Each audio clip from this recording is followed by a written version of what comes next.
Suddenly, the ground under me collapsed. Someone caught me right on time before I was buried alive. I looked up to see my savior. It was Terrence. He let me go and dusted his uniform off. "Don't you know how to read? It says deep excavation ahead." I have dyslexia. Anyway, thanks for saving my life. Just be careful next time. My heartbeat was still going fast as I watched him walk away. A few days later, the principal announced the annual competition between private schools, called the Battle of the Brains. I was so ecstatic when I was picked again to represent our school. I always aced it. The problem was, the competition would be all about teamwork, so I needed a partner. And Terrence was picked. Lexi came up to me and said, "Oh my God, I ship you both. This is going to be fun." I ignored Lexi's stupid comment and told Terrence to meet me in the music room. We needed to talk about the competition. While I was waiting for him, I started playing the piano. I couldn't finish the song because I forgot the keys. Just in time, he arrived and continued for me. We were so close to each other and it felt really weird.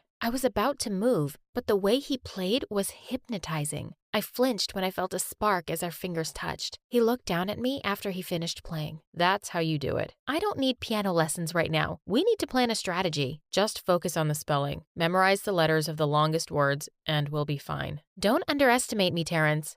How about you? Are you going to study?" The dummy answered me with a poker face and left the room. Sometimes I really hated his guts in his gorgeous face. And seriously, he was so confusing. The competition day finally came and we were totally silent during the ride. He later fell asleep on my shoulder and I went stiff as a board. Should I move my shoulder or should I let him sleep in peace? The limo passed over a rough road which woke him up. He looked up at me and I immediately looked away. "Can you, scoot over? You're in my personal space." My heartbeat went back to normal when he moved. I was so nervous during the game, but as expected, we made it to the final round. Terrence won the versus round against another boy, and then it was my turn. I needed to win this so we would be the winners already. I was shocked when the announcer said that it was a spelling round. Oh no. Spell supercalifragilisticexpialidocious. Terrence gave me an encouraging look. I focused and wrote down all the letters according to my memory. I felt like passing out from nervousness when I slowly raised my answer. Correct. I jumped around in happiness and found myself hugging Terrence. When I realized what I was doing, I immediately pulled away. He then patted my head and smiled at me for the first time. And I must admit, he looked even more gorgeous. You did great. Well,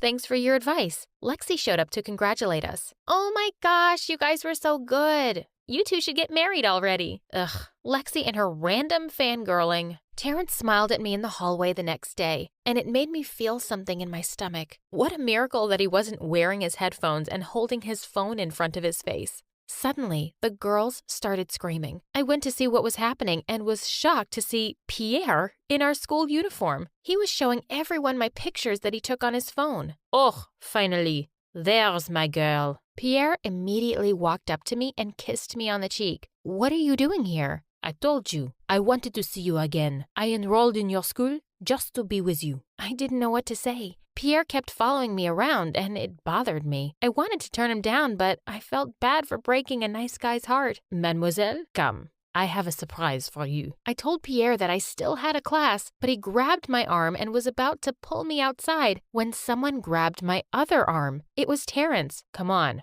we're running late already. Everyone stopped in their tracks to watch. Terrence and Pierre were glaring at each other, and there I was, looking like a statue between them. Neither of them wanted to let me go, and it was so awkward. I caught Lexi's eye and gave her the signal to help me. She acted like she sprained her ankle and purposefully fell on Pierre. Lexi then winked at me as Pierre turned to help her. She was the best. I didn't know how to get rid of Pierre over the next few days. Terrence started avoiding me too. Once, when I went into class, Pierre winked at me and told me to come and sit next to him. I said, "Pierre, I just want to be clear that you're not my boyfriend." Yet. That night, Francesca threw a party on her own private island and invited everyone. I didn't want to go, but Pierre was so persistent. During the party, he was telling me about his plan to buy a resort in Paris. He was talking non-stop while all I could think about was Terrence. I wished he was here. I signaled Lexi to start our plan. I excused myself to the restroom as she came over and I let her entertain Pierre. I sneaked out and found myself in a beautiful garden.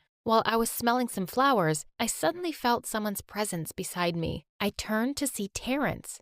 You're here. I didn't think you'd come. Francesca came over to my place yesterday and invited me. What? I wanted to ask him what else she did at his place, but I chickened out. He was looking up at the sky, and suddenly a snowflake dropped on his forehead, and he slowly closed his eyes. It was a beautiful moment, and I just found myself staring. It's the first snow of the year. Oh, is it? He seemed to be so happy about it, and I wondered why. Where's your boyfriend? He's not my boyfriend. I just met him in Paris last time I was there. I'm relieved. What do you mean? The snow continued falling over us. He stepped closer and suddenly kissed me on the forehead. I like you, Blair. I wasn't expecting that. My heartbeat was so loud I was shaking. Moments later, I finally gave in to my attraction. I think I like you too. Let's get out of here. I told him that only my dad had access to our helicopter, but he just gave me a smug smile and said, "That's not a problem." Did he plan ahead or what? The helicopter flew us to a beautiful place, and while we were enjoying the marvelous view beneath us, I felt his hand holding mine. It gave me an electric feeling. I'd never felt this way before. After our helicopter date, he brought me to this Korean restaurant and made me taste their delicious specialties. We fought over the bill, and he won and paid for it.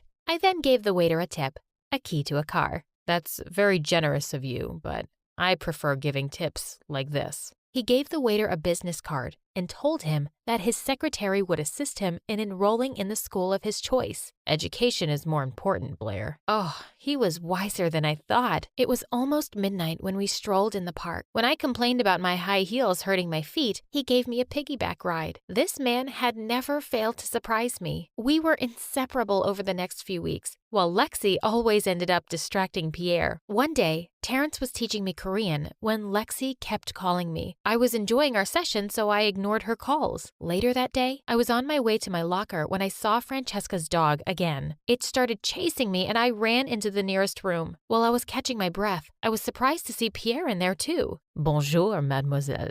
Miss me? Before I could react, he suddenly kissed me. I was so shocked that I couldn't move. I slapped him and walked out to look for Lexi, but I couldn't find her anywhere. She wasn't answering my calls either. Where was she when I needed her? The next day, everyone was looking at me like I'd done something terrible, which I apparently did because an anonymous account had posted a picture of me kissing Pierre on Instagram. No, it was all a mistake.